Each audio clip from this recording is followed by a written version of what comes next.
TNA Wrestling crossed the line again as we head close to Emergence. Emergence is tonight and it is sold out pay-per-view for TNA. Looking forward to watching this one later on this evening. But before we get to Emergence, the road goes through Impact. Two title matches was on tap this week. The X Division champion Speedball Mike Bailey was going against Rich Swann, and Jordynne Grace was defending a Knockouts championship against Ash by Elegance in a by Elegance match, or match by Elegance. We don't know the rules to that just yet, but let's get into it. Mike Bailey against Rich Swann kicked off Impact in what was an excellent opener. These two are so well matched together. The match just flowed so nicely. Talking about excellent ways to open a show, and you give these two the ring and you let them go at it, and that's exactly what TNA done. It was such a great match. There was some really good little intricacies during this. AJ Francis on commentary as well, which was always good to see. We had the Rascals watching from the treehouse at the same time. Obviously, they were promoting the match on NXT No Mercy, the Zachary Wentz versus Wesley bout as well. And obviously, the winner of this would go to, well, I would imagine would go on to Emergence and defend it in the X Division contest, the Ultimate X match, which is coming back this week. But these two put on a really solid opener. It was a great match between Speedball and Rich Swann. And at the end of this, Rich Swann did, sorry, not Rich Swann, Mike Bailey did pick up the win, but there was some excellent reversals in this as well. AJ Francis did get involved. Trent Seven tried to stop him, but he did get knocked out. And at that point, sorry, there was a close 2 point, I don't know, 8 or 9 count for Rich Swann in that. But nevertheless, Bailey hit a Spanish fly after Rich Swann was briefly distracted actually by Francis and Severn at ringside, and it retained the match. It was a brilliant match. These two worked so well together. Great chemistry as well between these two, and that always works, and that always really does help. But I'm really kudos to both of those guys. And Speedball Mike Bailey now goes on to Emergence to defend the title in an, oh well, at least not, maybe not defend it, but he's in the Ultimate X match, which is going to be all shades of awesome tonight. Get yourself on it. Don't forget to watch TNA on the TNA Plus app if you haven't already got it. Over in America, you watch it on AXS TV. It's Sky Channel 186 over here in the UK, and you can also see it, stream it on DAZN. Right. Now, Juggernaut was having an interview with Gia Miller next. They were talking about, she's willing to give anyone a shot on the at the Knockouts title, and she's going to give Ash a shot again tonight. And this time it's by Ash's rules. She doesn't know what a match by Elegance rule is, but she will still walk out the Knockouts champion. Well, you would, considering we don't know what this match is, we will assume this match will favor Ash potentially in this. But these two have had a great match recently, and I'm looking forward to seeing what that match on the next match was. However, before we get to that match, it is time for us all to believe in the man called Joe Hendry. Yep, Joe Hendry was next. He was taking on Brian Myers of the System. Joe Hendry going for the NXT Championship this weekend. So he's got a busy weekend. He's wrestling tonight and he's wrestling on Sunday at No Mercy. I mean, the crowd love him on this. I don't know. Is there any more over person in wrestling at the moment? It's crazy. He was calling Myers his Edge's bitch to start the match as well. These two, it wasn't massively long in terms of matches, but Brian Myers, I would say, is one. He's a really gifted wrestler, and I don't think he gets his flowers enough in the ring on this for the work that he does. He is such a good wrestler. He is really good that pretty much everything that he does and everything in that ring, and whether it's a promo, whether it's wrestling whoever, in this case Joe Hendry, he is very underrated, still underrated, considering how long he's been there. He was part of the Edgeheads and everything else. Now he's part of the system. Him and Cardona have done some great work in this. So very underutilized, but in TNA, he's at least getting the chances now to showcase that talent, which is the same for a lot of the guys on that roster at the minute. You know, they're really getting an opportunity to come into their own, show us what they can do on a regular basis. And we said this about quite a few. Ash and AJ was two of the ones that we always mention on this. But it is so good to see Brian Myers in that ring. Eddie Edwards was at ringside. He did get ejected, as did Alicia Edwards during this match as well. But at the end of the day, it was all about that standing ovation. Brian Myers was in control of the action a little bit. Then Hendry hits a pop-up cutter to slow him down, and within a matter of seconds after that, the standing ovation is in. And Joe Hendry picks up the win. We don't have to say his name because he appeared on our screens this week. Brilliant. I loved it.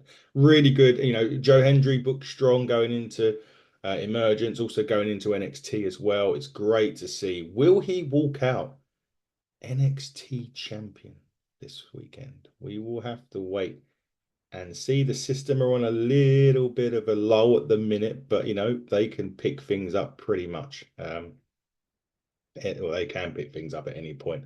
The system are very good at what they do, and it's probably only a matter of time before they get back on track. And they did try. Eddie Edwards come back at the end of this match, and him and Myers were post-match attacking Joe Hendry until Mike Santana comes out. The lights go out, and Santana makes his way to the ring for his match against Eddie Edwards. And again, these two are like, you know, Santana's another one.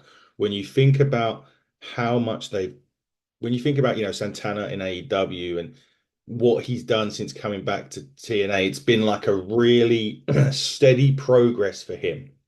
It's not been straight like that. It's kind of had its moments.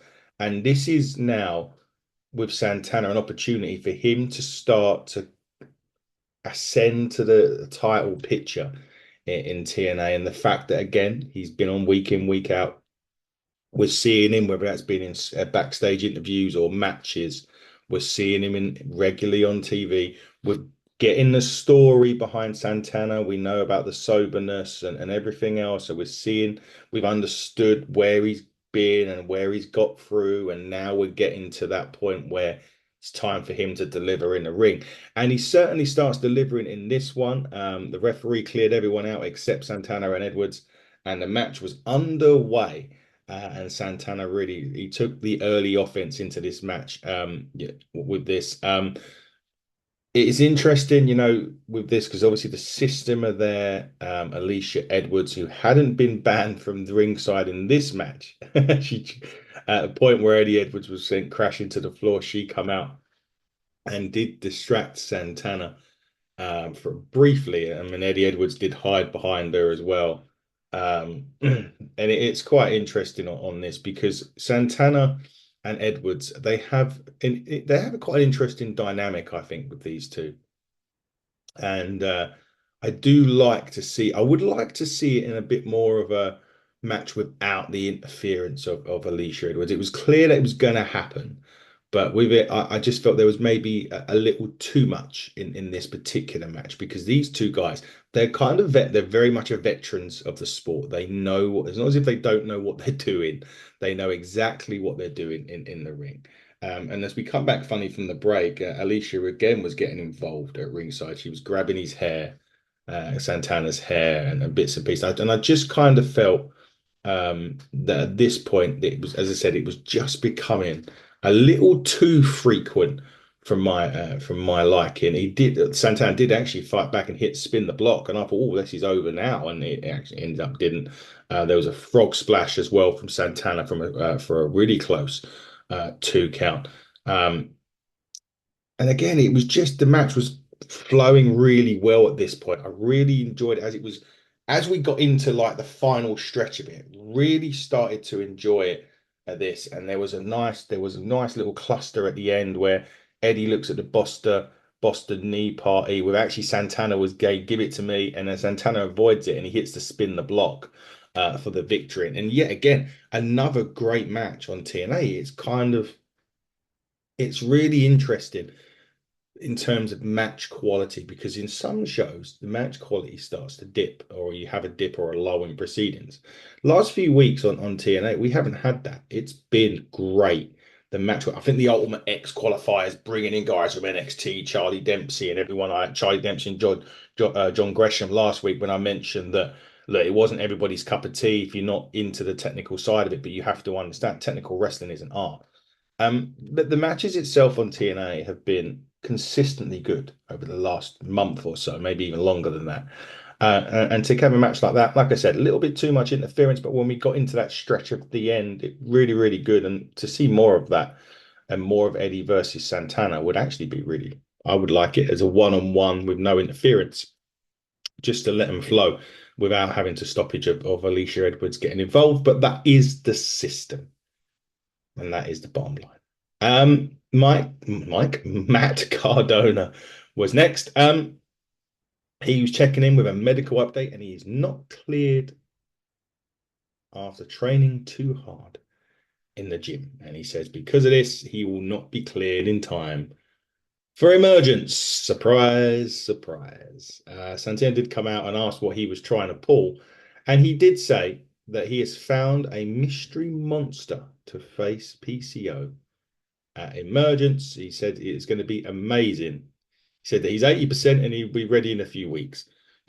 So Cardona has a mystery monster to face PCO tonight at Emergence. I'm not overly disappointed about this. As long as the monster is a monster and we get an absolute scrap, I'm cool with it. Matt Cardona doesn't have to be involved. I want to see PCO get his justice. I want to see PCO give Cardona his just deserves, though, in this at some point. He needs to get hold of Cardona. But if he's got a mystery monster that's willing to take a match with PCO, then I am all for it. We'll find out who that man is tonight on Emergence. TNA Plus app, by the way, if you haven't already. Thriller TV as well with this, if you want to get into it that way. Get on there and watch the match. It is sold out tonight at Emergence. Love it. Love to see it. Now, interesting enough, he did say monster, and I wouldn't call him a monster, but Hammerstone was next against Eric Young, and Macklin, of course, was at ringside for this. Could Hammerstone be the man? I don't think he. No, is he? No, he's in the Ultimate X match, isn't he? It won't be Hammerstone. So ignore everything I've just said. Hammerstone and Eric Young next. This was a really interesting one. Macklin has sat at ringside watching this match, like he said he would. If you remember last week, he said he'd be watching, and he's coming out to have a closer look at Eric Young. Not that you'd really need a closer look at an absolute legend and someone, an absolute wily veteran that Eric Young is, but hey ho, he did. Hammerstone and Eric Young was such an in. It's I don't know. When I first heard about it, I wasn't sure if this would work, but it did. It was interesting. It was kind of say I don't know why I didn't think it would work. I'm not sure if the styles clash, so to speak, was going to work with this Hammerstone, a big monster, big muscular guy that can throw around. Eric Young is kind of a I don't know what you would call Eric Young as a wrestler. He's very much old schoolish to a degree with some new school stuff. I don't know. I'm not quite sure what you'd call that. So I wasn't quite sure if it was going to work, but it did. These two put on a really good match, actually. Good back and forth contest. Lots of nice near falls in this. Lots of brawling as well. There was a bit where Hammerstone like spiked Young face first into the steel steps when they was on the outside of the ring. Uh, Eventually, Eric Young gets distracted by Macklin, leading to Hammerstone hitting the Nightmare Pendulum, which is a great finisher, by the way. You need to see the Nightmare Pendulum for Hammerstone. And he picked up the victory in that match. As I said, it was surprisingly better than what I thought it was going to be. I wasn't sure about this, but Hammerstone is an absolute sight to see. Talking about great gets for TNA, Hammerstone is probably one of the best ones. He is so good. Really want to see him go for. I know he's in the Ultimate X, but I really want to see him go for championships. He has got the look of a champion. Someone like Nick Nemeth, I mean, or Josh Alexander, depending on who wins the Iron Man tonight. 60-minute Iron Man main event tonight. Going to be amazing. But Hammerstone's looking strong. I'm really high on Hammerstone. I really think he's got something about him. And we'll see what happens after Emergence with Hammerstone. But beats Eric Young. Eric Young, coincidentally, will take on Steve Macklin tonight. No surprises there after what happened on Impact. Bullet Club ABC were next, the tag champs. They were going for Cody Deaner and Jake something. Again, really interesting on this one because Jake something was absolutely manhandling Ace Austin in this. And I wasn't sure about Jake. Again, it will go back to about not being sure. I wasn't sure about Jake something and Cody Deaner as a team. Bullet Club ABC are well established. They're very, very good at what they do. Jake and Cody are very good singly, but there's a difference between singly and a tag team. And I wasn't sure if they were going to work, but they did actually. They work great. They work quite well as a team. Jake something has got, as I said before, has got something. He's a bit again. He's another big guy. He can brawl, but he can also get technical, and he's also got a bit of quickness about him. And he's kind of got a real total package look about him. And as I said, he was manhandling Ace Austin to begin with. Cody Deaner got the tag, and they all, Ace Austin finally, rolls past Deaner after a long time. He took a beating in this match, Ace Austin, and then he got the tag to Chris Bay to get in there. And Chris Bay, he's a ball of energy, this guy. I mean, he come in, he was knocking something off the apron, a big splash to Deaner. All four eventually ended up in the ring on this, and they just started to, brawl into it. And it was a great. Deaner hit a great high cross body as well onto both Bullet Club members in this. This was, it was really interesting though on it. I really enjoyed it. I used the word interesting a lot on this one, didn't I? So far, but I thought every match had a bit of intrigue to it, and I suppose it's because they were quite matches. Some of the matches were ones again because I wasn't sure if they were going to work right, and they did. It was just it was a really solid match, and the end of this hit the 1-2 combo finisher from a Bullet Club ABC got the win on this, and then First Class AJ and Rich Swann hit the ring and they brutally took out the tag team champions of ABC. While Jake something didn't get involved, which I was quite surprised by. Normally with this, they would be heavily involved in the match, and they would then show the respect and help them out. Jake something didn't do that, which was quite interesting. Why? Interesting. I need to change the word. But it was quite weird why Jake something didn't get involved and help Bullet Club ABC. Maybe a bit frustrated with losing the match, but yeah, I was quite surprised by that. But we do know Rich Swann, that feud at the moment will be on hold. Rich Swann, I think he's suspended by TNA or entering a rehab. He was arrested and so on and so forth. We won't talk about that on the show going forward now, but it was just to make a point of note that feud will be on hold for a little bit longer. But it'll be good to see it when it's back, that's for sure. Right, main event. Jordynne Grace, Ash by Elegance in the match by Elegance. Interesting. I need to change the word. I really do. Iceman was speaking with Militia, Slamovich and Alicia Edwards of the Hammer of the System and backstage before this starts. And it was interesting to say, why was they talking about it? But anyway, we shift and head into it now. Before that, sorry, Ray Wald was leaving the commentary booth to get ready for his sit down with Nemeth and Alexander for their final face-off, which will happen after this. Now, the match itself was essentially Falls Count Anywhere. Now, again, I don't know why I would choose that if I was Ash. I mean, that really doesn't necessarily favor her in this against Jordynne at all. Um, but anyway, actually saw a pair of pink shoes laying on a steel chair, a pink kendo stick, a champagne bottle, various amounts of goodies, shall we say, around the ring as we got ready for this. Um,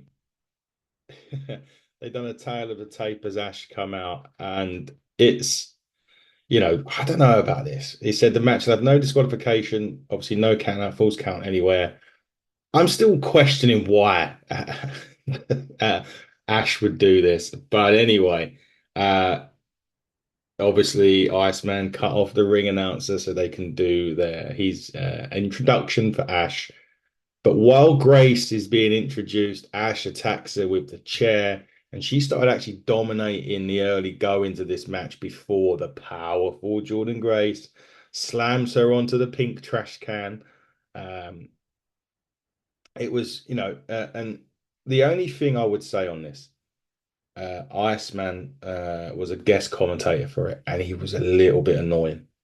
I was sort of kind of having to, try to block him out whilst watching this. I wasn't too keen on Iceman doing it stuff, on there.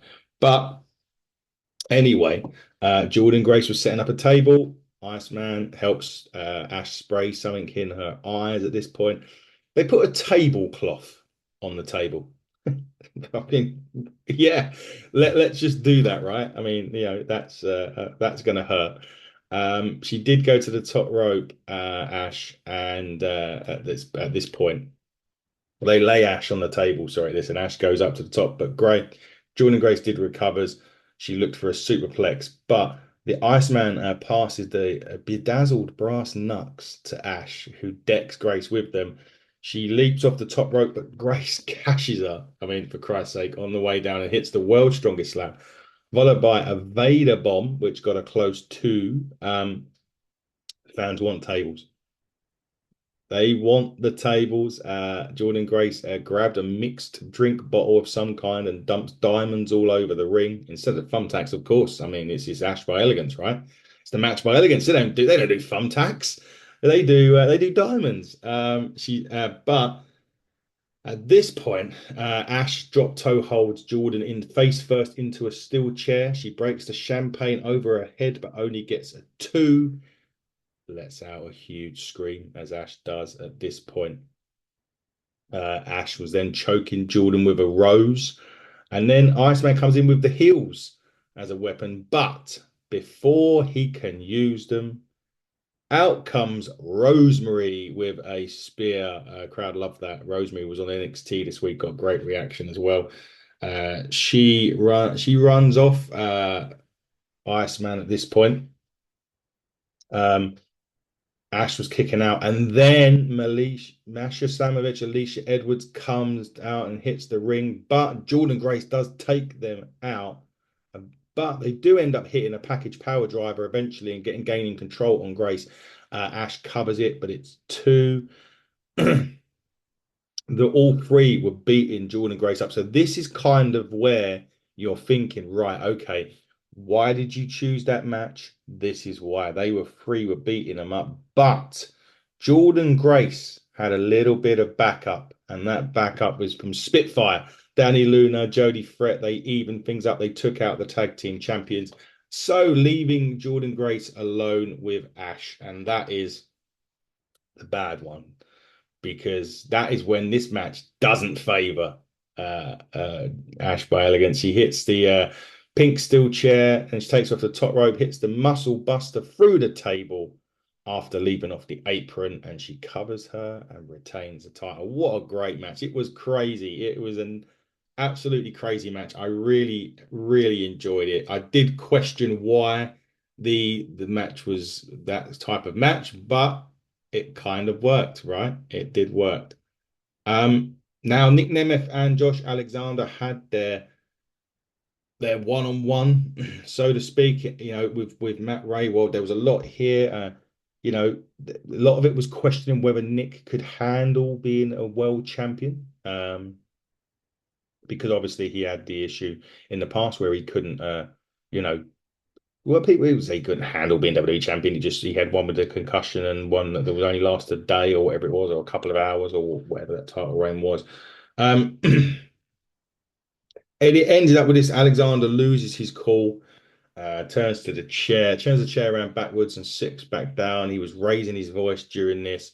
It was a really good uh, face off, and it didn't need to, you know, sell the match. As soon as you heard the word 60-minute Iron Man, it was already sold in this. But Nemeth was saying he'll prove he can go all night, and Alexander said he's already proven it, that he is the Iron Man of TNA, basically. And he'll prove he is the fucking standard as well, which is interesting. The word interesting, I keep using that word.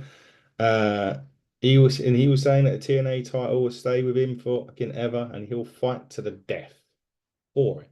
And you know, it's really great at the end. I mean, Alexander just smiled and walked off at the end. Alexander just smiled and walked off at the end. That was powerful way to end Impact, TNA Impact this week. It was so well done. Again, it didn't need to sell that match. It didn't even need to sell the pay-per-view. It was sold when you said, for me, it was sold, was it when you said 60-minute Iron Man. But they done such a great job of putting that match, making that match front and center. Because you got the Ultimate X on there as well, and everyone's expecting that to steal the show. But these two are going to put on an absolute clinic tonight at Emergence. I am so looking forward to it. That was Impact this week. Another great episode of TNA. Don't forget Emergence tonight. Thriller TV, TNA Plus app. Get yourselves on it. We'll be reviewing it tomorrow morning. You'll get that review on the channel. It'll be out tomorrow morning. Get yourselves on that. Watch TNA every week. TNA Plus app or AXS TV in America. Sky Channel 186 over here in the UK, and DAZN as well. Do not forget that you can stream it on that. We'll be back next week with some more TNA. We'll be back tomorrow with the Emergence review as well. Don't forget to watch. Keep following us, HTT Buckle on Twitter and YouTube, hitting the Turnbuckle Podcast on Instagram. And until next time, everybody, enjoy Emergence. Buckle down, stay safe, and cross that line.